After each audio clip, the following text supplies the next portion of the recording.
Hello friends, स्वागत है आपका अपने YouTube channel V an education point 45 पे। ध्यान दीजिएगा, आज हम लोग प्रैक्टिस सेट नंबर 12 देखने वाले हैं। कितना? Practice set number 12। इससे पहले हम लोगों ने 1 से लेकर 11 तक प्रैक्टिस सेट लगा रखा है। इसका प्लेलिस्ट अलग से बना हुआ दोस्तों, जाइए वहाँ पर विजिट कीजिए और प्रैक्टिस स्टार्ट कीजिए। एडिटोरिया का हम लोग याद रखिएगा कि वॉल्यूम 1 हम लोग लगा रहे हैं, वॉल्यूम 2 का भी प्लेलिस्ट बना हुआ दोस्तों, 2 सेट लगा दिया है, उसको भी प्रैक्टिस कीजिए, उसको भी मैं कंटिन्यू करने वाला हूँ। तो ध्यान दीजिएगा दोस्तों, चलिए सीधे चलते हैं प्रश्न की ओर। प्रश्न को जाने से पहले एक अनुरोध है कि जो भी चैनल को विजिट करके नए आए हैं, हमारे चैनल को सब्सक्राइब करें और अपने दोस्तों में भी शेयर अवश्य कर दें। तो चलिए देखते हैं आज का पहला प्रश्न है। तो फ्रेंड्स देखिएगा, बिहार एसएससी इंटर स्तरीय का प्रैक्टिस सेट नंबर आज हम लोग 12 देखने वाले हैं। सेशन स्टार्ट होने से पहले एक आपसे अनुरोध है कि सेशन को एक बार लाइक कर दें और अपने दोस्तों में शेयर भी अवश्य कर दें। देखते हैं आज का पहला प्रश्न है दोस्तों आज का कि दिल्ली सल्तनत के किस शासक के द्वारा दुधारू पशुओं पर चराई कर लगा दिया गया था? ध्यान दीजिएगा, दिल्ली सल्तनत का कौन सा शासक था जिसके द्वारा आपको दुधारू पशुओं पर चराई कर लगा दिया गया था? तो इसका right answer option number D हो जाएगा, अलाउद्दीन खिलजी। यहाँ से आपका सही उत्तर हो जाएगा आपका। देखिएगा, ध्यान देंगे हम लोग के 1296 में अलाउद्दीन खिलजी जो है कि सुल्तान बना था। कब? 1296 ईस्वी में। और इसके साथ साथ इस ध्यान देंगे कि अलाउद्दीन के अगर बचपन का नाम पूछता है दोस्तों, तो इसका भी नाम याद रखेंगे। अली तथा गुरशास भी इनके बचपन का नाम था, अलाउद्दीन खिलजी के बचपन का नाम था।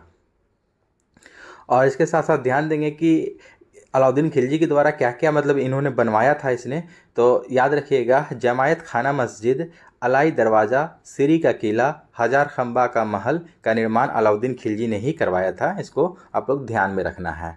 अलाउद्दीन खिलजी के द्वारा 2 नवीन कर लगाया गया था, जिसमें एक था आपको चराई कर और दूसरा था आपको गढ़ी कर। ठीक है, तो यही आपको प्रश्न पूछा है कि दुधारू पशुओं पर जो चराई कर लगाया गया था अलाउद्दीन खिलजी के द्वारा। देखिएगा दोस्तों, यहाँ पर ध्यान देंगे कि हर प्रश्न में आपको 2 से 3 क्वेश्चन आपको अलग से कवर होता जाएगा। तो सारे प्रश्नों को अच्छे से सुनना है और अंत तक वीडियो को देखना है। तो आप लोग बने रहें वीडियो में और देखें नेक्स्ट क्वेश्चन क्या कहता है। 1857 की क्रांति में नाना साहब के सैनिकों का नेतृत्व कौन कर रहा था? ध्यान दीजिएगा, 1857 की क्रांति के समय पूछ रहा है कि नाना साहब के सैनिकों का नेतृत्व कौन कर रहा था? तो तात्या टोपे। ठीक है, नाना साहब का ये तात्या टोपे। यहाँ से आपका right answer option number C हो जाएगा 2 का। और अगर तात्या टोपे का आपको देखिएगा वास्तविक नाम पूछता है दोस्तों, ये भी पूछा जाता है प्रश्न, तो याद रखिएगा रामचंद्र पांडुरंग था। क्या नाम था? रामचंद्र पांडुरंग था। नेक्स्ट क्वेश्चन देखेंगे हम लोग। स्वामी दयानंद सरस्वती का बचपन का नाम क्या था? काफ़ी अच्छे प्रश्न है। स्वामी दयानंद सरस्वती के भी बचपन का नाम यहाँ पूछा जा रहा है, तो क्या था? 3 का आपको right answer option number A हो जाएगा दोस्तों, मूल शंकर। क्या था नाम? मूल शंकर था दयानंद सरस्वती के बचपन का नाम है। तो स्वामी दयानंद सरस्वती के विचार एवं चिंतन का प्रकाशन उनकी प्रसिद्ध एक पुस्तक है सत्यार्थ प्रकाश। याद रखिएगा, इनके पुस्तक का नाम एक सत्यार्थ प्रकाश है, जो कि पूछा जाता है। काफ़ी चर्चित प्रश्न है ये। तो ये किन्होंने लिखा था? तो दयानंद सरस्वती के ये द्वारा ये लिखा गया बुक है, पुस्तक है। नेक्स्ट क्वेश्चन देखेंगे, भारतीय राष्ट्रीय कांग्रेस के किस अधिवेशन में पहली बार एक महिला को अध्यक्ष चुना गया था? भारतीय राष्ट्रीय कांग्रेस के किस अधिवेशन में पूछ रहा है कि पहली बार एक महिला को अध्यक्ष चुना गया था? पहली बार पूछ रहा है, ध्यान दीजिएगा। तो 4 का आपको right answer option number D हो जाएगा, 1917 के कलकत्ता अधिवेशन में। 1917 का जो कलकत्ता अधिवेशन हुआ था, इसमें आपको एनी बेसेंट को नाम याद रखेंगे इनका, एनी बेसेंट। ठीक है, एनी बेसेंट। ठीक है, एनी बेसेंट नाम याद रखेंगे। ये आपको पहली महिला, और अगर पहली भारतीय महिला पूछ देता है तो सरोजिनी नायडू नाम भी याद रखेंगे आपको साथ साथ। ठीक है, पहली अगर भारतीय राष्ट्रीय कांग्रेस के प्रथम भारतीय महिला अध्यक्ष का अगर पूछ देगा नाम, तो सरोजिनी नायडू मारिएगा आप लोग आंसर। ये इनको आपको 1925 ईस्वी में बनाया गया था, सरोजिनी नायडू को। और ये 1917 के कलकत्ता अधिवेशन में एनी बेसेंट को पहली महिला के रूप में चुना गया था अध्यक्ष। नेक्स्ट क्वेश्चन देखेंगे हम लोग, बाल गंगाधर तिलक के द्वारा गीता रहस्य नामक पुस्तक की रचना कहाँ की गई थी? देखिएगा, बाल गंगाधर तिलक जो थे, उनके द्वारा एक आपको बुक लिखा गया था गीता रहस्य। ये आपको रचना कहाँ की गई थी? तो ऑप्शन नंबर देखिएगा सी इसका राइट हो जाएगा दोस्तों, मांडले में। कहाँ? मांडले में इसकी रचना की गई थी। 5 का right answer option number C हो जाएगा। 1908 में तिलक को केसरी में प्रकाशित लेखों के आधार पर 6 वर्ष के कारावास की सजा देकर मांडले जेल जो बर्मा में भेज दिया गया था। यहीं पर इन्होंने गीता रहस्य पुस्तक जो है ना, ये लिखी थी। ये मांडले जेल कहाँ है? ये आपको बर्मा में पड़ता है। तो यहीं से आपको गीता रहस्य इन्होंने लिखा था, बाल गंगाधर तिलक। नेक्स्ट क्वेश्चन है कि गांधी इरविन समझौता के परिप्रेक्ष्य में किसने गांधी और इरविन को दो महात्मा की संज्ञा दी थी। कि देखिएगा, गांधी इरविन समझौता जो हुआ था उसके परिप्रेक्ष्य में कह रहा है कि किसने गांधी और इरविन को दो महात्मा की संज्ञा दी थी। तो right answer option number B हो जाएगा यहाँ से आपको सरोजिनी नायडू। क्या हो जाएगा, सरोजिनी नायडू ने ये आपको संज्ञा दी थी। नेक्स्ट क्वेश्चन देखेंगे हम लोग कि भारतीय पुनर्जागरण के पिता राजा राम मोहन राय की मृत्यु कहाँ हुई थी। राजा राम मोहन राय की मृत्यु पूछ रहा है कि कहाँ हुई थी। तो 7 का आपको right answer option number C हो जाएगा दोस्तों, ब्रिस्टल में हुई थी। कहाँ, ब्रिस्टल में हुई थी। राजा राम मोहन राय की मुगल बादशाह अकबर द्वितीय ने अपनी पेंशन बढ़ाने के लिए, देखिएगा यह भी आपको एक प्रश्न पूछता है कि राजा राम मोहन राय को जो राजा की जो उपाधि दी थी किसने दी थी। तो अकबर द्वितीय आप लोग इसका आंसर लगाइएगा। ठीक है, अकबर द्वितीय। तो अकबर द्वितीय ये हैं आपको, इन्होंने पेंशन बढ़ाने के लिए बातचीत करने के लिए 1830 में इंग्लैंड भेजा था, ब्रिस्टल में। ठीक है, इंग्लैंड में पड़ता है ये ब्रिस्टल। वहीं आपको 27 दिसंबर 1833 ईस्वी को राजा राम मोहन राय की मृत्यु हुई, जहां उनकी समाधि स्थापित है। तो इसका ये आपको याद रखेंगे, ब्रिस्टल यानी कि ये आपको इंग्लैंड लंदन में पड़ता है, वहीं आपको राजा राम की मृत्यु हो गई थी। नेक्स्ट क्वेश्चन देखेंगे हम लोग, हरिजन सेवक संघ के प्रथम अध्यक्ष कौन थे। हरिजन सेवक संघ के प्रथम अध्यक्ष कौन थे। तो right answer option number B हो जाएगा, घनश्याम दास बिरला। ठीक है, हरिजन सेवक संघ के प्रथम अध्यक्ष थे घनश्याम दास बिरला थे। 9 नंबर प्रश्न देखेंगे कि भारत छोड़ो आंदोलन के समय इंग्लैंड का प्रधानमंत्री कौन था। ध्यान दीजिएगा, यहाँ पर इंग्लैंड का प्रधानमंत्री पूछ रहा है भारत छोड़ो आंदोलन के समय। भारत छोड़ो आंदोलन कब हुआ था, 8 अगस्त 1942 को ये हुआ था, और ये प्रभावी आरंभ कब हो गया था, तो 9 अगस्त 1942 याद रखिएगा। ठीक है, 8/8/42 से याद रखना आपको डेट। इसके साथ साथ जो है कि आपको ऑप्शन नंबर देखिएगा यहाँ से डी आपका राइट हो जाएगा, विंस्टन चर्चिल। इंग्लैंड का प्रधानमंत्री कौन था उस समय, 1942 में विंस्टन चर्चिल था। 1900 जो कि 40 से 45 तक ये प्रधानमंत्री रहा। ध्यान दीजिएगा इसमें कि है ये जो आपको 9 अगस्त 1942 को आपको ये आरंभ हो गया था जो भारत छोड़ो आंदोलन, इसमें यह है जाको को इसके आरंभ होते ही ऑपरेशन 0 आवर के तहत गांधी जी और सरोजिनी नायडू को आपको ये काफ़ी नेता गिरफ्तार किए गए थे। इसमें गांधी जी को गिरफ्तार करके सरोजिनी नायडू के साथ आपको पूना के आगा खां पैलेस में रखा गया था। पूना के आगा खां पैलेस याद रखिएगा, गांधी जी और सरोजिनी नायडू को साथ में, इसका ध्यान में रखना है। नेक्स्ट क्वेश्चन देखेंगे हम लोग, निम्नलिखित में से कौन शासक पृथ्वीराज चौहान के नाम से प्रसिद्ध है। पृथ्वीराज चौहान के नाम से कौन सा शासक है जो कि फेमस है। 10 का right answer option number C हो जाएगा, पृथ्वीराज तृतीय। याद रखिएगा, पृथ्वीराज थर्ड याद रखिएगा। तो पृथ्वीराज तृतीय जो है कि आपको पृथ्वीराज चौहान के नाम से फेमस है। और देखिएगा पृथ्वीराज चौहान जो ही था आपको, ये आपको मोहम्मद गौरी के साथ आपको ये युद्ध हुआ था जो 1191 ईस्वी में तराइन का युद्ध है। तराइन का प्रथम युद्ध 1191 ईस्वी में जो हुआ था, इसमें मोहम्मद गौरी ये पृथ्वीराज चौहान जीता था गौरी को हरा करके। और इसके तत्पश्चात 1192 ईस्वी में जो आपको युद्ध हुआ था तराइन का द्वितीय युद्ध 1192 ईस्वी में, इसमें आपको गौरी ने हराया था पृथ्वीराज चौहान को, याद रखिएगा। तो ये पृथ्वीराज चौहान जो है कि पृथ्वीराज तृतीय का ही नाम है। नेक्स्ट क्वेश्चन देखेंगे, आशा सहाय संबंधित थी, किससे संबंधित थे। 11 का right answer option number C हो जाएगा, आज़ाद हिंद फौज से आशा सहाय संबंधित थी। तो ये आपको आशा सहाय 1943 में जो आज़ाद हिंद फौज में शामिल हुई थी। आज़ाद हिंद फौज की स्थापना जो पूछेगा तो 1943 याद रखेंगे आप लोग। ठीक है, और इसमें नर्सिंग कोर के सदस्य बनी थी ये आपको आशा सहाय। 1940 से जापान से स्वदेश लौटने के बाद इन्होंने महिलाओं के हथियार चलाने का प्रशिक्षण देने का काम किया था। नेक्स्ट क्वेश्चन है कि बुद्ध की प्राचीनतम प्रतिमा किस शैली में प्राप्त होती है। तो ऑप्शन नंबर 12 का ए हो जाएगा, गंधार शैली में। किस शैली में, गंधार शैली में प्राप्त होती है। अगला प्रश्न देखेंगे हम लोग, पंबन द्वीप किस राज्य में स्थित है दोस्तों। पंबन द्वीप कौन से राज्य में स्थित है आपको, गोवा, तमिलनाडु, महाराष्ट्र या गुजरात। 13 का ऑप्शन नंबर बी आपको यहाँ से राइट हो जाएगा, तमिलनाडु में ये स्थित है पंबन द्वीप है। पंबन द्वीप तमिलनाडु में है। ये आपको पंबन जो है आपको रामेश्वरम द्वीप भी कहा जाता है, इसको पंबन द्वीप को रामेश्वरम द्वीप भी कहा जाता है, इसे भी याद रखेंगे आप लोग। यह क्षेत्रफल की दृष्टि से तमिलनाडु का सबसे बड़ा द्वीप है।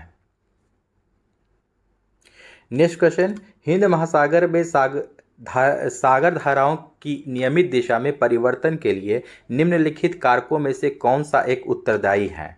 देखिएगा 14 का आपको यहाँ पर right answer option number B हो जाएगा दोस्तों, हिंद महासागर में मानसूनी प्रवाह पाया जाता है। हिंद महासागर में मानसूनी प्रवाह पाया जाता है। नेक्स्ट क्वेश्चन है, सूची 1 को सूची 2 से यहाँ पर देखिएगा मिलान करना है। महासागर और सबसे गहरे स्थान महासागर का यहाँ पर मिलान करना है कि कौन सा महासागर में सबसे गहरा स्थान है। तो यहाँ पर देखेंगे हम लोग, देखिएगा प्रशांत महासागर का, इनमें से कौन सा हो जाएगा, जावा, यूरेशियन बेसिन, मेरियाना ट्रेंच या प्यूर्टो रिको ट्रेंच है आपको। तो देखिए प्रशांत महासागर में चले जाइए, मेरियाना गर्त है, ठीक है, 11,033 इसकी आपको गहराई है, जो कि सबसे गहरा आपको ये पाया जाता है। अटलांटिक महासागर में चले जाइए आपको, ये प्यूर्टो रिको गर्त में चले जाइए, प्यूर्टो रिको ट्रेंच। और हिंद महासागर के लिए आपको चले जाना है यूरेशियन बेसिन में, किसमें, यूरेशियन बेसिन। आर्कटिक महासागर चले जाइए जावा में। इसका राइट आंसर देखेंगे हम लोग, तो इसका राइट आंसर ऑप्शन नंबर देखिएगा बी, यहाँ से आपका राइट हो जाएगा। नेक्स्ट क्वेश्चन देखेंगे हम लोग, संयुक्त राज्य अमेरिका के मध्य मैदानों पर चिनूक हवाओं का क्या प्रभाव पड़ता है। ध्यान दीजिएगा, जो ये संयुक्त राज्य अमेरिका के मध्य मैदानों पर जो चिनूक हवा जो चलती है, इसका क्या आपको इफेक्ट पड़ता है। तो जाड़े का तापमान बढ़ जाता है, इसमें जो है जाड़े का जो तापमान है ना, इस हवा से बढ़ जाता है। ऑप्शन नंबर ए यहाँ से आपका राइट हो जाएगा। चिनूक का अर्थ होता है दोस्तों हिमभक्षी, ठीक है, हिमभक्षी होता है। यह रॉकी पर्वत के पूर्वी ढालों के सहारे चलने वाली गर्म तथा शुष्क पवन है, जो दक्षिण में कोलोराडो के दक्षिण भाग से उत्तर में कनाडा के ब्रिटिश कोलंबिया तक प्रवाहित होती है ये। नेक्स्ट क्वेश्चन देखेंगे हम लोग, निम्नलिखित में से किस पहाड़ी पर पूर्वी घाट पश्चिमी घाट से मिलता है। कौन सी पहाड़ी पर आपको मिलता है, देखिएगा पूर्वी घाट और पश्चिमी घाट है, तो ये नीलगिरी पहाड़ी पर मिलता है। ऑप्शन नंबर यहाँ से सी आपका राइट हो जाएगा आपका।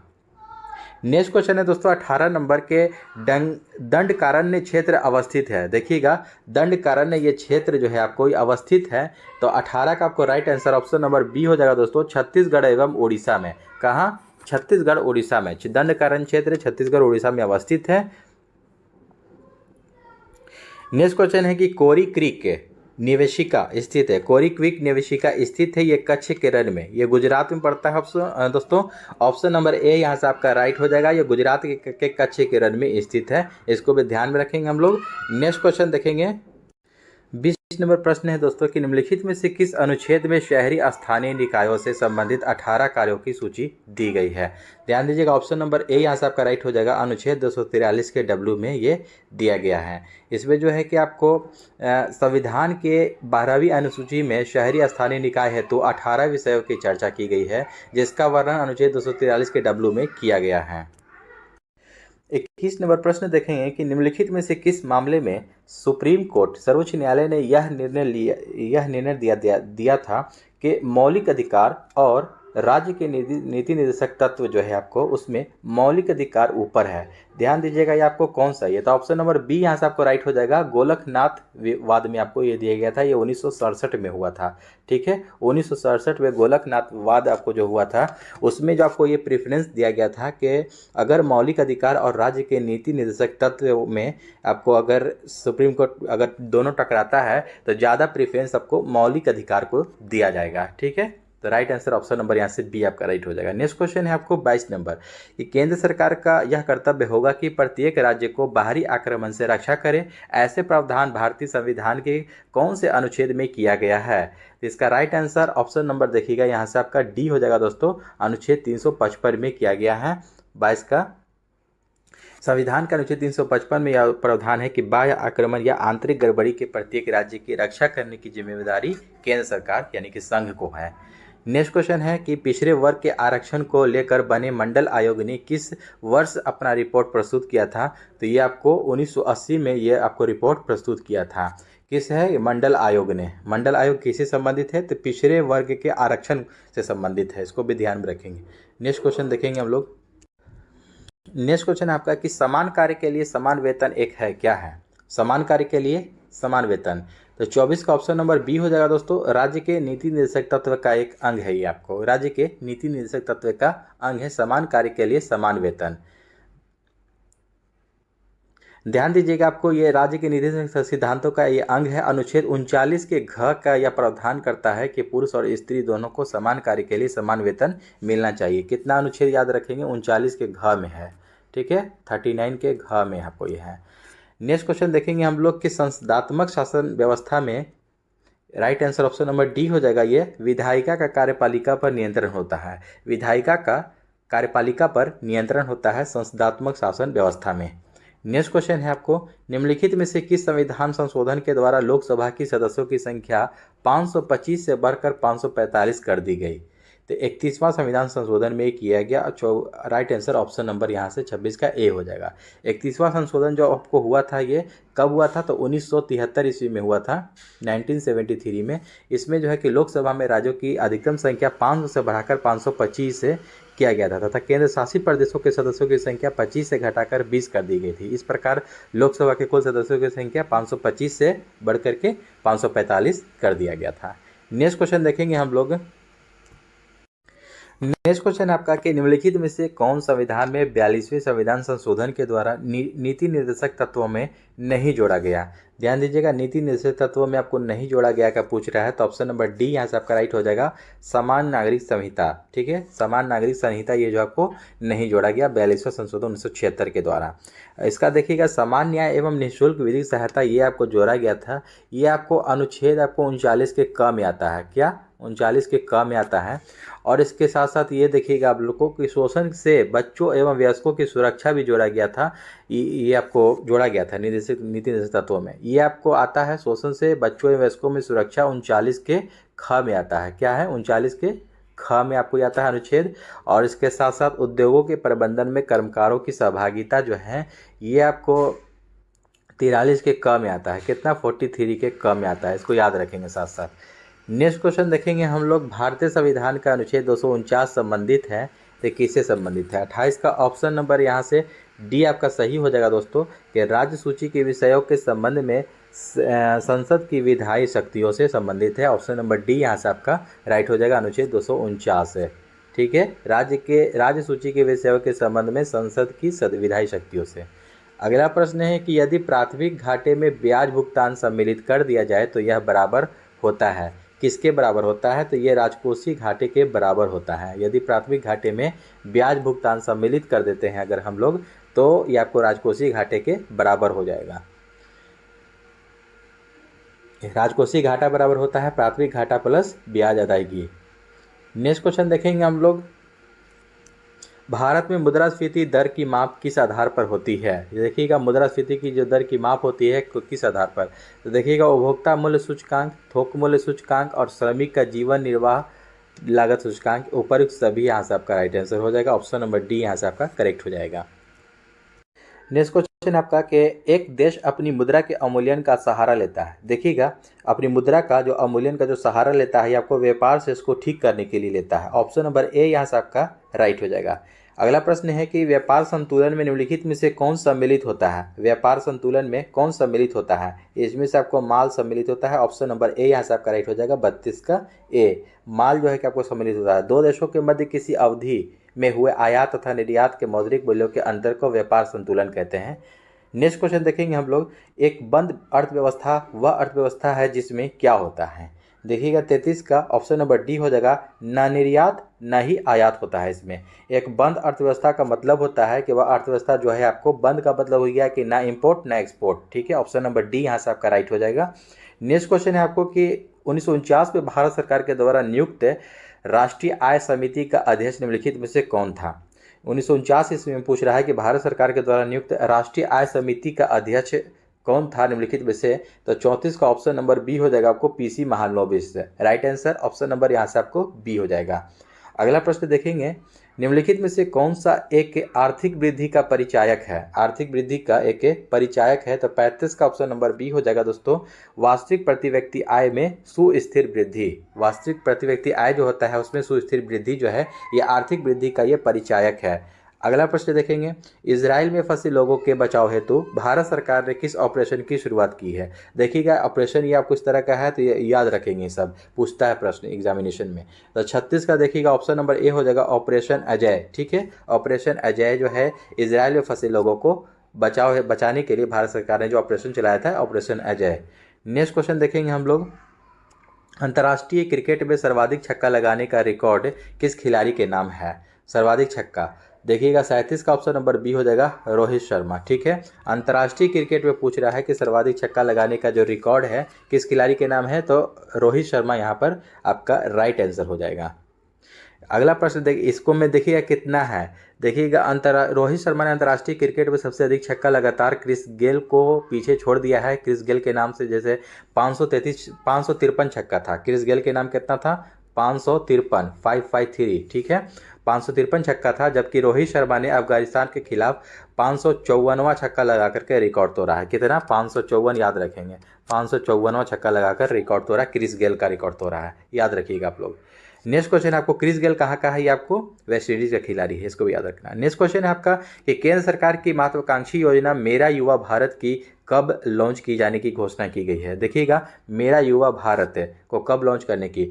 31 अक्टूबर 2023, ठीक है। 38 का आपको right answer option number A हो जाएगा, 31 अक्टूबर 2023 को। याद रखिएगा, काफ़ी आपको ये इंपॉर्टेंट प्रश्न हो जाएगा, इसको याद रखना हम लोग को कि भारत में युवाओं के विकास के लिए पूरी तरह योजना बनाने के उद्देश्य से केंद्र सरकार ने मेरा युवा भारत के गठन की मंजूरी दी है। इसे 31 अक्टूबर 2023 को लॉन्च किया जाना प्रस्तावित है। देखिएगा, ये प्रश्न आ सकता है, आपको लॉन्च होने वाला है अभी, ठीक है, 31 अक्टूबर। देखिए हो गया, माफ़ कीजिएगा, 2023 में हो चुका है, 31 अक्टूबर 2023। काफ़ी इंपॉर्टेंट प्रश्न है, इसको याद रखना है आप लोग को। अगला प्रश्न देखेंगे हम लोग। नेक्स्ट क्वेश्चन आपका कि राष्ट्रीय खेल 2023 का आयोजन कहाँ किया गया है? राष्ट्रीय खेल 2023 में जो खेला गया है, ये इसका आयोजन कहाँ किया गया? 39 का ऑप्शन नंबर ए हो जाएगा, गोवा, आपको यहाँ से आपका राइट आंसर हो जाएगा।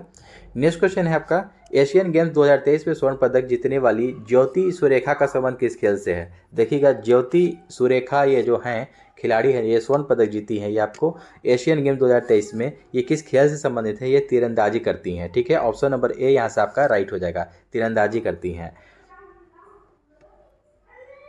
नेक्स्ट क्वेश्चन, हाल ही में किस राज्य ने 3 नए जिलों की स्थापना को मंजूरी दी है? देखिए, काफ़ी अच्छे प्रश्न है। 3 नया जिला का स्थापना का मंजूरी दिया है, तो ये राजस्थान आपका यहाँ से राइट आंसर हो जाएगा। ऑप्शन नंबर ए आपको हो जाएगा 41 का। कौन कौन सा 3 नया राज्य का आपको 3 नए जिला आपको इन्होंने बनाया है? तो मालपुरा, सुजानगढ़ और कुचमन सिटी। मालपुरा, सुजानगढ़ और कुचमन सिटी 3 नया जिला बनाया है राजस्थान ने। नेक्स्ट क्वेश्चन आपको देखेंगे कि भारतीय वायुसेना 2023 का विषय या थीम क्या है? भारतीय वायुसेना 2023 में जो ये मनाया गया है, जो इसका विषय या थीम क्या है? तो ऑप्शन नंबर बी यहाँ से आपका राइट हो जाएगा, एयर पावर बियॉन्ड बाउंड्रीज, ठीक है, एयर पावर बियॉन्ड बाउंड्रीज इसका राइट आंसर हो जाएगा। इसका थीम है आपको भारतीय वायुसेना दिवस 2023 का। नेक्स्ट क्वेश्चन है, विश्व प्रेस स्वतंत्रता सूचकांक 2023 में भारत का स्थान क्या है? विश्व प्रेस में पूछ रहा है आपको, प्रेस में आपका क्या है स्थान भारत का? 43 का आपको right answer option number D हो जाएगा, 161वां स्थान है, ठीक है, 161 याद रखिएगा प्रेस में, ठीक है, कितना है? 161वां स्थान है भारत का। और वहीं कुछ देखिएगा आपको ये विश्व प्रेस स्वतंत्रता दिवस जो है, आपको इसे भारत का जो स्थान 44 नंबर प्रश्न देखेंगे दोस्तों यहाँ पर हम लोग के डीन बोलुआर्ट किस देश के राष्ट्रपति हैं? ध्यान दीजिएगा, डीन बोलुआर्ट किस देश की राष्ट्रपति हैं? तो ये पेरू की राष्ट्रपति हैं। ऑप्शन नंबर बी यहाँ से आपका करेक्ट हो जाएगा। नेक्स्ट क्वेश्चन देखेंगे कि इंटरनेट इन इंडिया रिपोर्ट 2022 के अनुसार भारत की कितनी प्रतिशत आबादी इंटरनेट का प्रयोग करती है? कितनी प्रतिशत? 52%, ठीक है, 52%, ठीक है, याद रखेंगे आप लोग कि इंटरनेट इन इंडिया रिपोर्ट 2022 के अनुसार बता रहा है कि आपको कितने प्रतिशत आबादी इंटरनेट का यूज़ कर रही है, प्रयोग कर रही है? तो ऑप्शन नंबर सी 52% है। नेक्स्ट क्वेश्चन है कि शिव शंकरी को किस कृति में के लिए 21 सरस्वती सम्मान 2022 से सम्मानित किया गया है? शिव शंकरी को किस कृति में पूछ रहा है कि सरस्वती सम्मान 2022 से सम्मानित किया गया है? तो 46 का ऑप्शन नंबर यहाँ से बी हो जाएगा, सूर्यवंशम, ठीक है, 46 का आपको राइट आंसर ऑप्शन नंबर यहाँ से बी हो जाएगा, सूर्यवंशम। नेक्स्ट क्वेश्चन देखेंगे, पीएम मित्र योजना के तहत कितने राज्यों में मेगा टेक्सटाइल पार्क स्थापित करने की मंजूरी दी गई है? पीएम मित्रा योजना पूछ रहा है, इसके अंतर्गत किसने टेक्सटाइल पार्क का स्थापित? टोटल आपको 7 है। ऑप्शन नंबर ए यहाँ से आपका राइट हो जाएगा, 7 ये आपको राज्यों में पार्क स्थापित किए जाने की घोषणा किया गया है 7 राज्यों में। अगला प्रश्न देखेंगे हम लोग, परमाणु ऊर्जा संस्थान की स्थापना किस वर्ष की गई थी?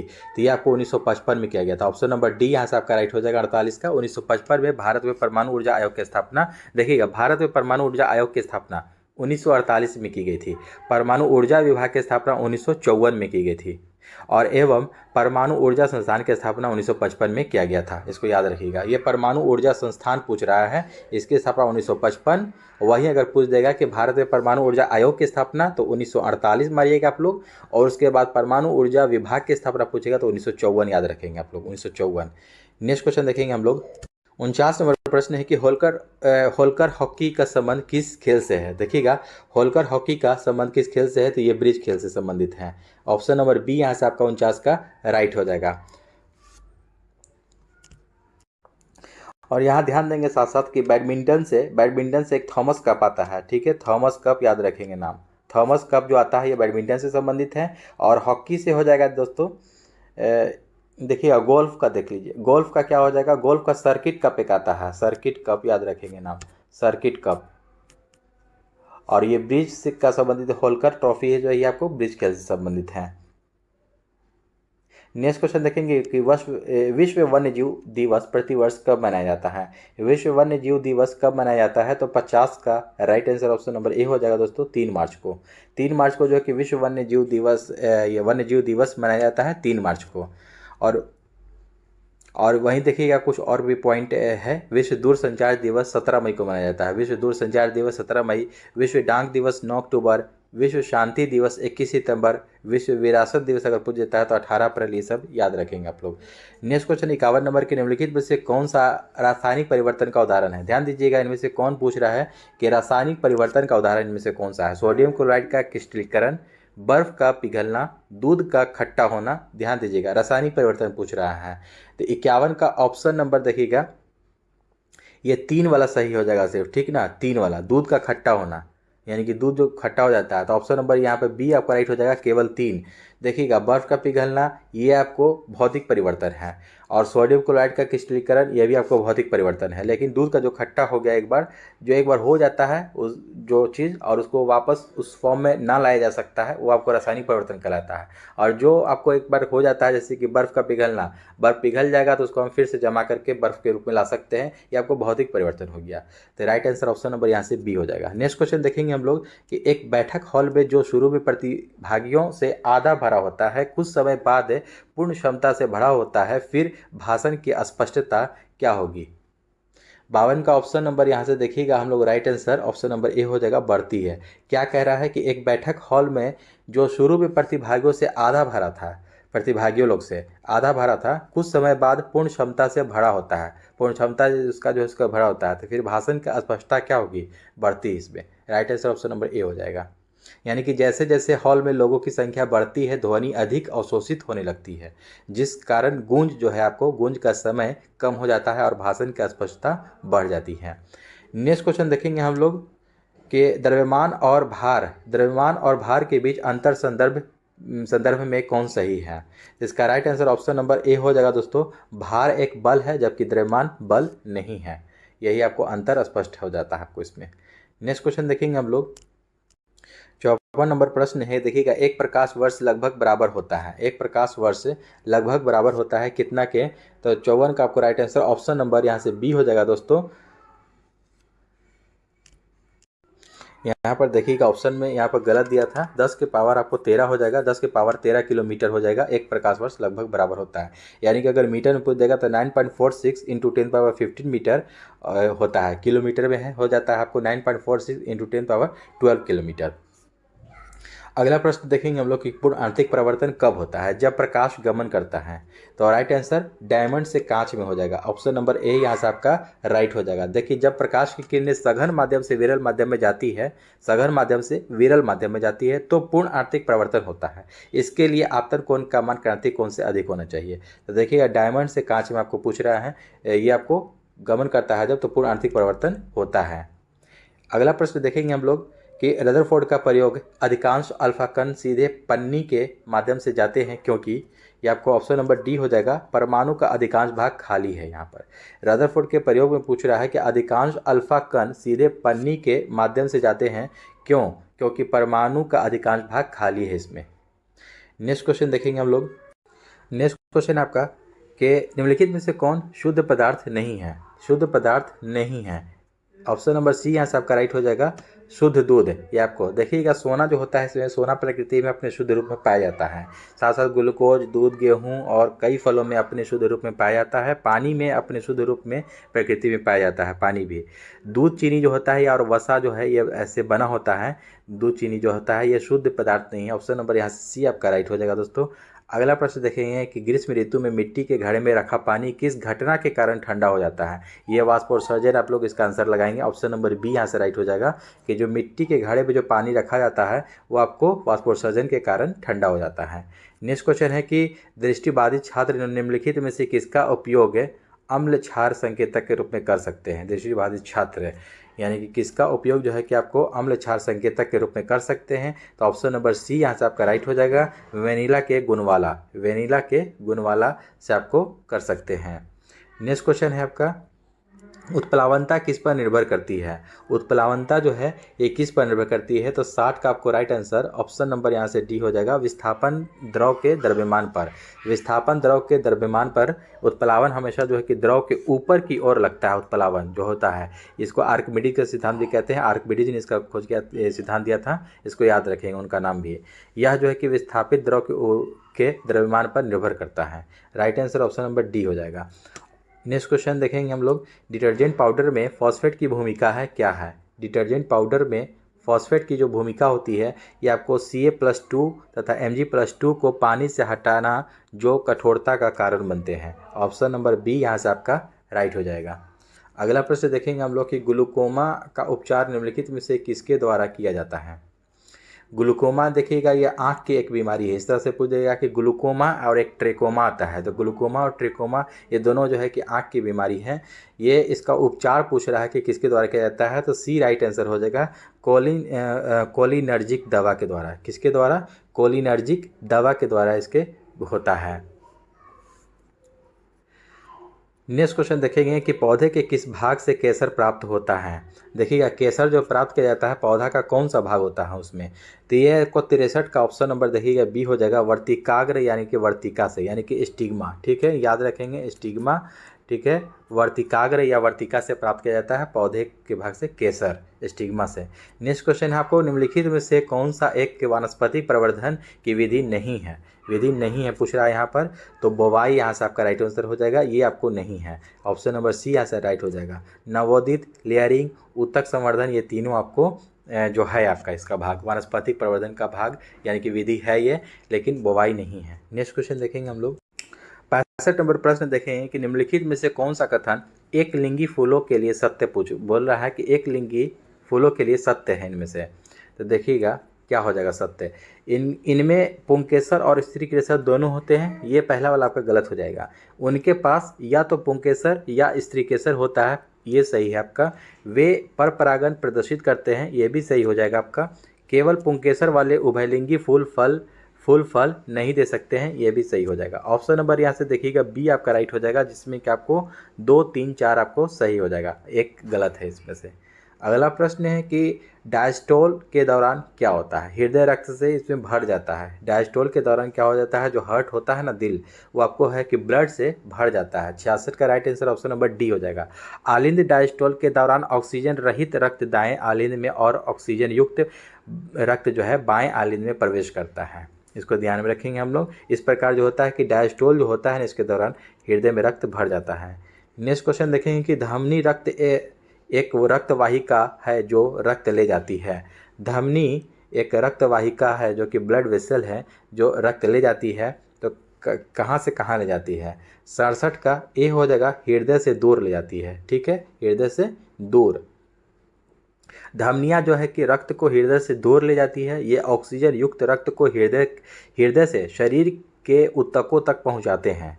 अपवाद में आपको स्वरूप हो जाएगा फुफ्फुस धमनी जो होता है, फुफ्फुसीय धमनी, ये हृदय से फेफड़ों तक ऑक्सीजन रहित रक्त ले जाती है।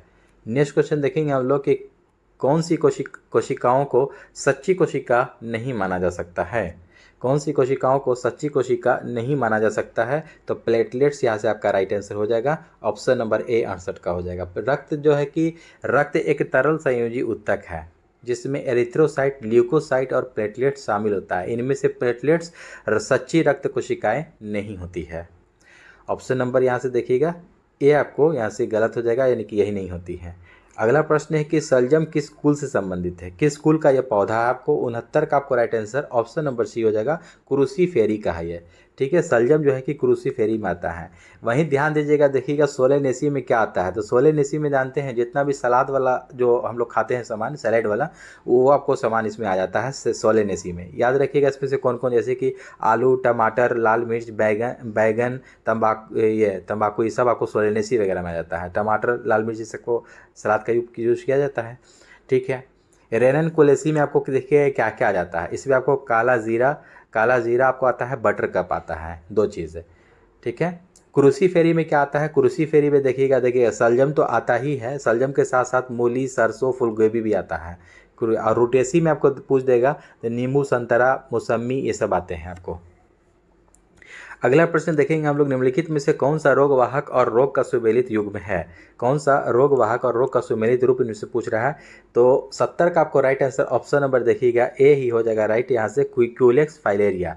क्यूलेक्स मच्छर के काटने से आपको फाइलेरिया रोग होता है। पहला आपको 70 का यहाँ से सही है यहाँ से। ठीक है,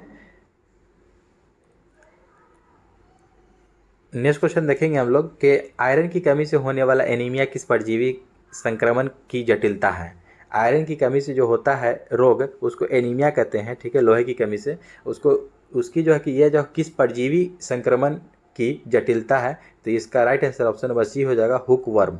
नाम याद रखेंगे, हुक वर्म। आयरन की कमी से होने वाली एनीमिया रक्त के रिसाव के कारण होता है, जो हुकवर्म संक्रमण से जुड़ा होता है। अगला प्रश्न है, निम्नलिखित में से किसका उपयोग प्रोबायोटिक के रूप में किया जाता है। प्रोबायोटिक के रूप में किया जाता है, किसका उपयोग निम्नलिखित में से। ऑप्शन नंबर बी हो जाएगा, लैक्टोबैसिलस। लैक्टोबैसिलस का उपयोग किया जाता है।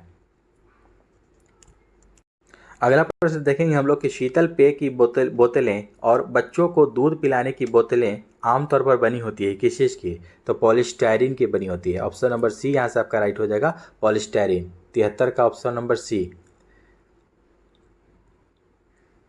नेक्स्ट क्वेश्चन है कि नाइट्रेट उर्वरकों के अत्यधिक प्रयोग से बच्चों में कौन सा रोग होता है।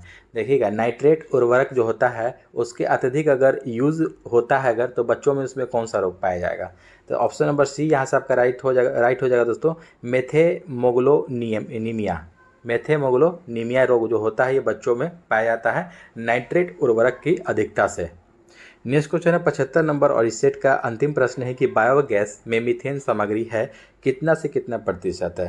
तो 75 का आपको राइट आंसर ऑप्शन नंबर यहाँ से बी हो जाएगा दोस्तों, 55 से 75% आपको होता है। बायोगैस जो होता है, बायोगैस में मीथेन सामग्री 55 से 75% पाया जाता है, इसको याद रखिएगा।